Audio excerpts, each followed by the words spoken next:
Hello everyone, D++ previous year question paper series की class में आप सबका स्वागत है। आज हमारी इस सीरीज की 20th क्लास है।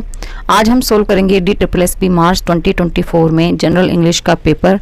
तो जो भी चैनल पे नया है चैनल को सब्सक्राइब कर दे और वीडियो को लाइक और ज़्यादा से ज़्यादा शेयर कर दे। इस क्लास की PDF आपको टेलीग्राम ऐप पे मिल जाएगी, लिंक उसका डिस्क्रिप्शन बॉक्स में है। तो लेट्स स्टार्ट द क्लास।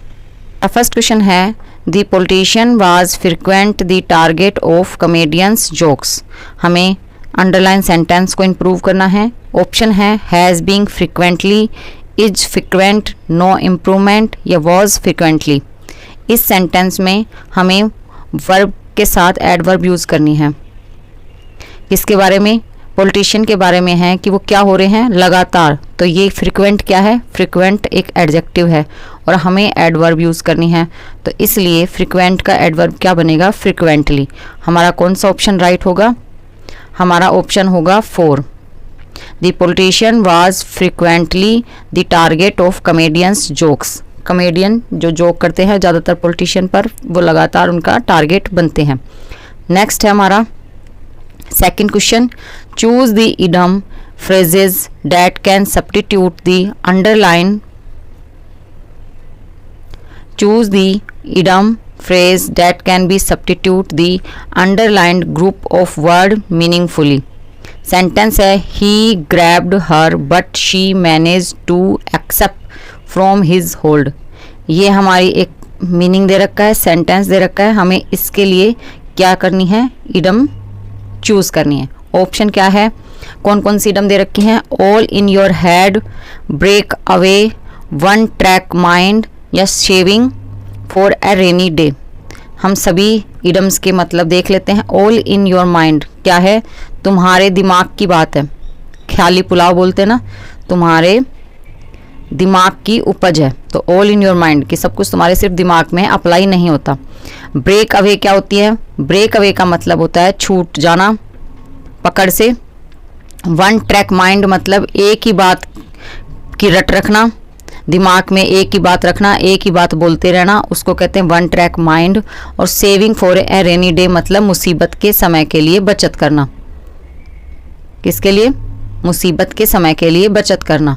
तो हमारा इसका राइट आंसर क्या होगा? इसका राइट आंसर होगा ब्रेक अवे। ब्रेक अवे तो है किसी की पकड़ से, होल्ड से, एक्सेप्ट क्या होना? एस्केप होना। तो हमारा राइट आंसर क्या है? Option second. नेक्स्ट है हमारा थर्ड क्वेश्चन। थर्ड क्वेश्चन क्या है? To keep one's finger on the pulse. Idiom है, इसका मीनिंग बताना है कि इसका क्या मतलब होता है। ऑप्शन है to be well informed about current events, opinions या ETC कि करंट में जो भी घटनाएं चल रही हैं उसके लिए मतलब अब हमेशा उसकी जानकारी रखना, अपने है ना, इन्फॉर्म रखना। टू बी वेरी एक्साइटेड मतलब खुश होना, बहुत खुश होना। To interfere in someone's matter दूसरों के मामले में क्या करना? हस्तक्षेप करना। और to feel every moment of life कि जीवन का हर मोमेंट को फील करना। तो इसका राइट ऑप्शन क्या होगा? इसका राइट ऑप्शन होगा option number 1, to be well informed about current events, opinions, ETC। Next है क्वेश्चन 4, ही इज क्या है sentence? He is too fat dash he is nice looking. ये किस टाइप का सेंटेंस है? ये सेंटेंस है कॉन्ट्रास्ट का कि एक क्या कर रखा है? ही इज टू फैट कि वो बहुत ज़्यादा मोटा है, dash he is nice looking पर वो क्या कहते हैं ना, वो देखने में अच्छा है, लुक वो अच्छा लुकिंग है। फिट चाहे फैट कितना ही हो पर देखने में वो अच्छा लगता है। ऑप्शन है दो, स्टिल, अगेंस्ट, अदरवाइज। तो इन सभी ऑप्शंस के क्या मतलब है? दो या मतलब यद्यपि किसके लिए यूज आता है? यूज आता है कॉन्ट्रास्ट के लिए, दो बातों के विरोधाभास के लिए। स्टिल मतलब अब तक, अब तक। अगेंस्ट मतलब विरुद्ध, अगेंस्ट का क्या मतलब होता है? विरुद्ध। और अदरवाइज के अलावा। तो इसका राइट आंसर क्या होगा? इसका राइट आंसर होगा option number 1, he is too fat though he is nice looking. Option 1 right है। कौन सा राइट है?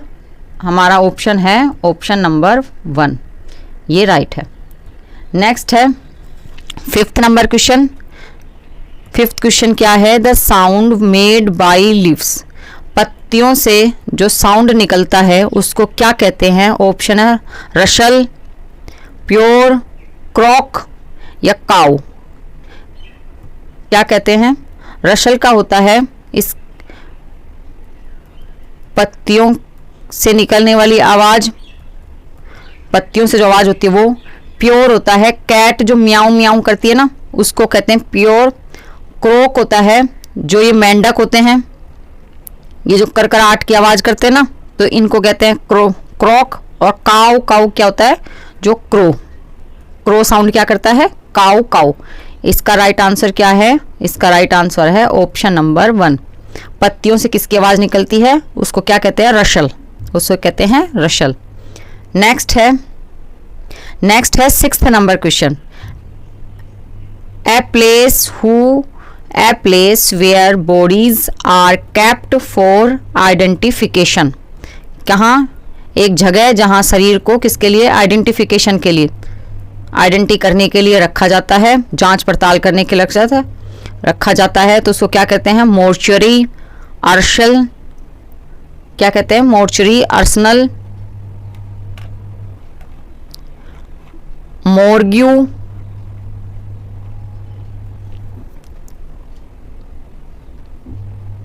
क्या कहते हैं? मोर्चरी, आर्सेनल, है ना, मोर्ग्यू या फिर आर्टिलरी। तो क्या कहते हैं? हम सभी के देख लेते हैं। मोर्चरी क्या होती है? यहाँ क्या होता है कि शरीर को तो रखा जाता है, किनको? डेड बॉडीज को तो रखा जाता है, डेड बॉडीज को रखा जाता है, और लेकिन इनको यहाँ दफनाया नहीं जाता। क्या नहीं कहा जाता? दफनाया नहीं जाता, इनको सिर्फ आइडेंटिटी के लिए रखा जाता है, तो उसको क्या कहते हैं? मोर्चरी। आर्सेनल क्या होता है? आर्सेनल होता है जहां हथियार, जो हमारे राइफल्स और हथियार और जो युद्ध की सामग्री होती है उसको रखने वाले स्थान को, वहां जो रखते हैं उस स्थान को कहते हैं आर्सेनल। मोर्ग्यू होता है जहां की डेड बॉडीज को तो रखा जाता है वहां, प्लस वहां पे दफनाया भी जाता है, तो उसे क्या कहते हैं? ऑप्शन थर्ड, मोर्ग्यू, है ना। और आर्टिलरी क्या होती है? आर्टिलरी होती है जहां युद्ध की सामग्री युद्ध के क्षेत्र में उपयोग के लिए, उसे कहते हैं आर्टिलरी। युद्ध में जो सामग्री लेके जाते हैं उसको कहते हैं आर्टिलरी। तो हमारा राइट आंसर क्या है? Option third. ऑप्शन थर्ड हमारा राइट आंसर है।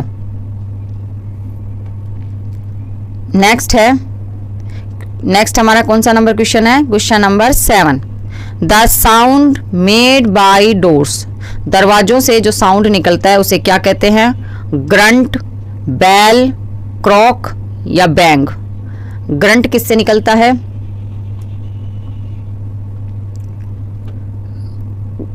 ग्रंट निकलता है जो people, man, women plus animal, जब कोई टेंशन, डिप्रेशन, कोई अवसाद में होते हैं ना, तो उनसे जो आवाज निकालते हैं उसे कहते हैं ग्रंट।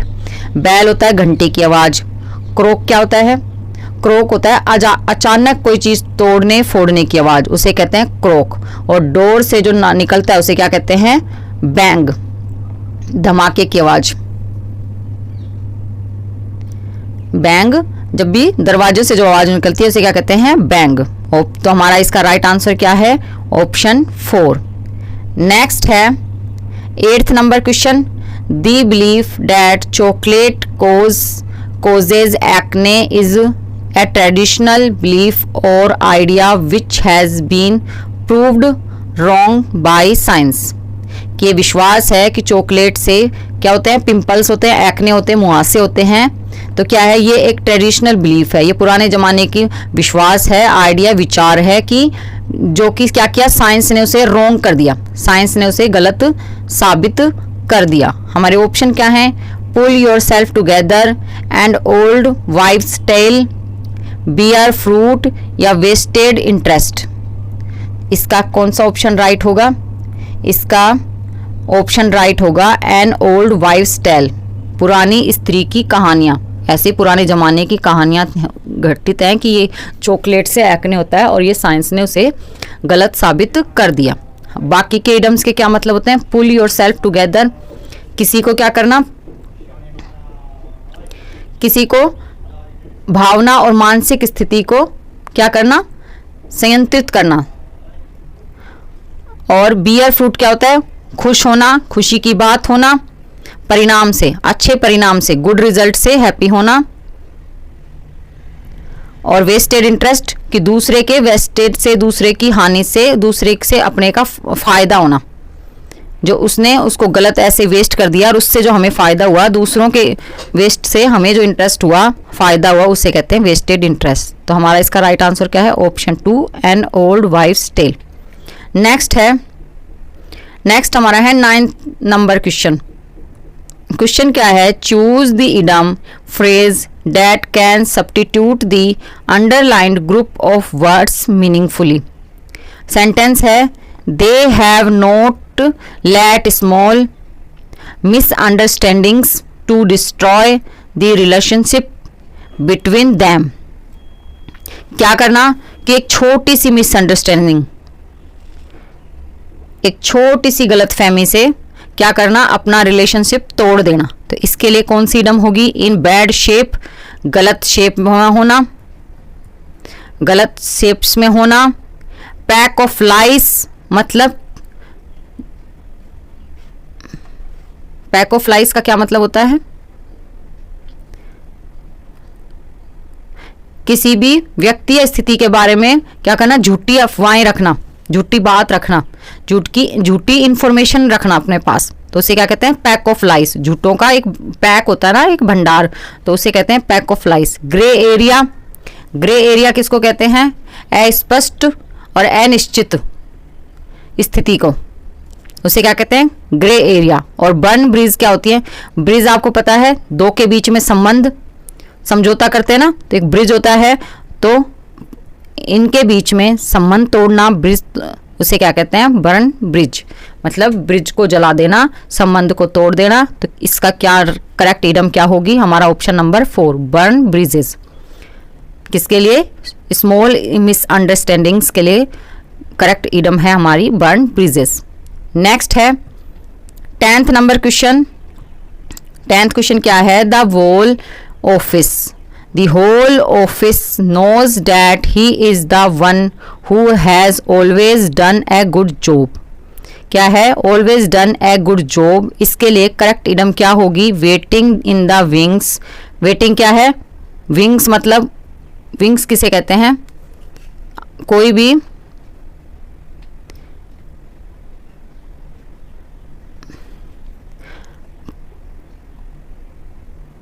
अवसर का, किसका? वेटिंग इन द विंग्स, अवसर का इंतजार करना, कुछ अच्छे होने का, अच्छा करने का इंतजार करना, तो उसे क्या कहेंगे? Waiting in the wings.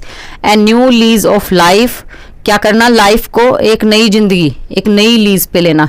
किसी भी चीज़ से परेशान हैं, लेकिन जब कोई भी एक चीज़ अच्छी हो जाती है तो हम क्या करेंगे? अब भाई इसके अकॉर्डिंग हम जीना स्टार्ट करते हैं, तो क्या करेंगे? A new lease of life. Pick a fight मतलब लड़ाई के लिए तैयार होना, हमेशा फाइटिंग करने के लिए तैयार होना, उसे क्या कहेंगे? Pick a fight. और कट द मस्टर्ड क्या होता है? कट मस्टर्ड होते हैं हमेशा काम में सफल होना, वर्क में हमेशा सक्सेस होना, तो उसे क्या कहेंगे? Cut the mustard. और इसका हमारा राइट आंसर क्या है? Option 4, cut the mustard. Next है 11th क्वेश्चन। 11th क्या है? A nursery where children of working parents are cared for while their parents are at work.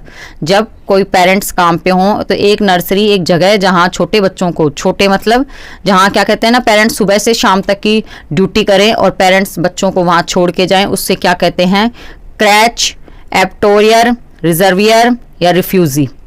तो इसका राइट ऑप्शन क्या होगा? क्रैच। क्रैच में बच्चे, पेरेंट्स अब जो वर्किंग होते हैं वो अपने बच्चों को छोड़ के रखते हैं, तो उसे कहते हैं क्रेच, जहाँ उनका एजुकेशन प्लस उनकी डे केयर भी होती है, पूरी केयर के लिए भी रखते हैं, उनके खाने पीने रहने सोने तक की सारी उनकी वहाँ व्यवस्था होती है, तो उसे कहेंगे क्रेच।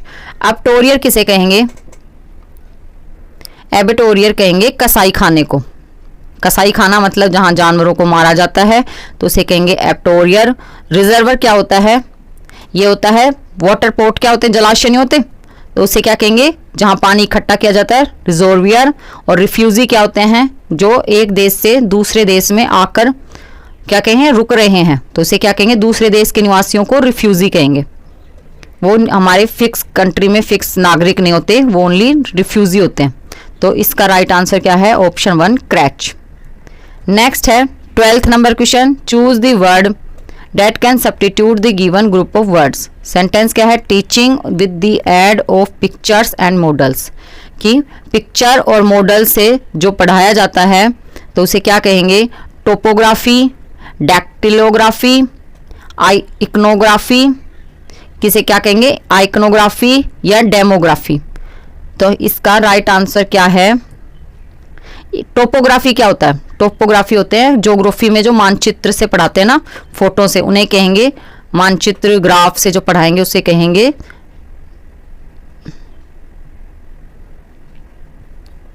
उसे क्या कहेंगे? टोपोग्राफी। डैक्टिलोग्राफी क्या होता है? डैक्टिलोग्राफी होता है संकेतों से, उंगलियों के, हाथों के संकेतों से, हाथ के संकेतों से जो पढ़ाया जाए उसे कहेंगे डैक्टिलोग्राफी। और आइकनोग्राफी क्या होते हैं? आइकन क्या होते हैं? आइकन एक पिक्चर्स होते हैं, मॉडल्स होते हैं, उसे तो कहेंगे आइकनोग्राफी। और डेमोग्राफी क्या होता है? क्या होते हैं? जनसंख्या। जनसंख्या के बारे में आदि चित्रों और मॉडल्स के बारे में क्या कहते हैं? जनसंख्या और उसके आयामों के अध्ययन से संबंधित उसे क्या कहेंगे? डेमोग्राफी। पॉपुलेशन के बारे में पढ़ना उसे डेमोग्राफी। आइकनोग्राफी होता है हमारा पिक्चर और मॉडल से पढ़ना। डैक्टिलोग्राफी होता है हाथ के उंगलियों के निशानों से, उंगलियों के संकेतों से पढ़ना, उसे डैक्टिलोग्राफी कहते हैं। और टोपोग्राफी होता है ज्योग्राफी में मानचित्र और ग्राफ से पढ़ना। तो इसका हमारा राइट ऑप्शन क्या है? इसका राइट ऑप्शन है option 3 iconography, pictures and old model से टीचिंग करना। नेक्स्ट है 13th number question. All the employees of the store are very busy these days due to the holiday season. Holiday जो summer season आ रहा है, holiday season आ रहा है, उसके लिए क्या करेंगे? सब बहुत बिजी हैं। ऑल एम्प्लॉयज स्टोर्स में बिजी हैं, तो इसके लिए कौन सी इडम आएगी? Stand one's ground, know which way the wind blows, snowed area under, या क्रैक ए बुक। इसका राइट आंसर होगा क्या होगा? इसका राइट आंसर होगा ऑप्शन 3 स्नो अंडर। मतलब बिजी होना, काम में फंस जाना, काम के नीचे दब जाना, स्नोड अंडर। और स्टैंड वन ग्राउंड क्या होते हैं? जमीन से कनेक्ट रहना। Know which way the wind blows, कि जहाँ क्या कहते हैं ना, वो क्या कहते हैं ना, बिन पैंदे का लोटा भी वो कहते हैं।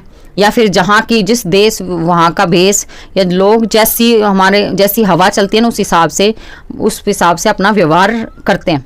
अच्छे के साथ अच्छा, बुरे के साथ बुरा, है ना। तो उस हिसाब से no which way the wind blow, उसके बारे में कि जानना कहाँ कैसे क्या सिचुएशन में कैसे रिएक्ट करना चाहिए। और क्रैक ए बुक मतलब किताब। क्रैक ए बुक क्या होता है? पढ़ाई और अध्ययन के लिए आरंभ करना, क्रैक करना, स्टार्ट करना, पढ़ाई स्टडी स्टार्ट करना, क्रैक ए बुक। तो इसका राइट आंसर क्या है? बिजी के लिए, वेरी बिजी के लिए स्नोड अंडर। क्या है? स्नोड अंडर। नेक्स्ट है 14th number question. One who presents a radio programme, जो रेडियो प्रोग्राम प्रेजेंट्स करते हैं उसे क्या कहेंगे? रेडियोग्राफर, रेडियो वॉयलर, रेडियो जॉकी, या रेडियो ओरेटर। तो इसका राइट आंसर है ऑप्शन 3 रेडियो जॉकी, जो कि प्रेजेंट करता है, रेडियो प्रोग्राम को प्रेजेंट करते हैं उसे क्या कहेंगे? Radio jockey. आपका फेवरेट कौन सा रेडियो जॉकी है? आप मुझे कमेंट बॉक्स में बताएं। नेक्स्ट हमारा 15th number question. Many years dash she lived here, बहुत साल से क्या कर रहे हैं? शी लिव्ड हियर, वो रह रही थी। बहुत साल पहले से, बहुत सालों से शी लिव्ड हियर, वो यहाँ रह रही थी। पासिंग का अर्थ है गुजरना। अगो पहले, सिंस कोई फिक्स टाइम के लिए, और फोर भी ड्यूरेशन, टाइम ड्यूरेशन, पीरियड के लिए, तो उसके लिए क्या होता है फोर। हमारा इसका राइट आंसर क्या है, option second, many year ago she lived hair. Next है 16 number question, rearrange the given sentence, rearrange the given sentence in the correct order. Further, the internet has made traveling easier, available at our fingertips, good services, cab services, etc. by offering map translation apps. तो क्या है, further the internet, क्या इसका serial बनेगा, has made traveling easier। क्या करना कि internet ने क्या कर दिया, ट्रैवलिंग को, यात्रा को इजी कर दिया। किसके साथ इजी किया उसने, बाई ऑफरिंग मैप्स और ट्रांसलेशन ऐप, मैप ऑफर करके, जहां भी जा रहे हैं वहां का मैप तुम्हें क्या पता है, वहां का रास्ता पता चल जाए, और ट्रांसलेशन ऐप कि जहां की भी भाषा हो वहां का ट्रांसलेट कर दे, तो उसके लिए ट्रांसलेशन ऐप्स कर दी। और क्या किया साथ में, और किया कि फूड सर्विसेज, कैब सर्विसेज, और available at our finger tip. Finger tip क्या होती है, एक क्लिक पर अवेलेबल होना, तो ये किसने किया, इंटरनेट ने किया। इसका राइट क्या होगा, इसका राइट ऑप्शन होगा ऑप्शन नंबर 4, PSRQ। नेक्स्ट है 17th number question, choose the word can substitute the given group of word. Sentence क्या है, exciting but not yet very noticeable, active और वेल डेवलप्ड। तो इसे क्या कहेंगे, मिनिस्कल, लाइबल, स्टोइक या लेटेंट। इसका राइट आंसर क्या होगा, इसका राइट आंसर होगा लेटेंट, मतलब अनिवार्य, compulsory. Exciting but not yet very noticeable, active और वेल डेवलप्ड।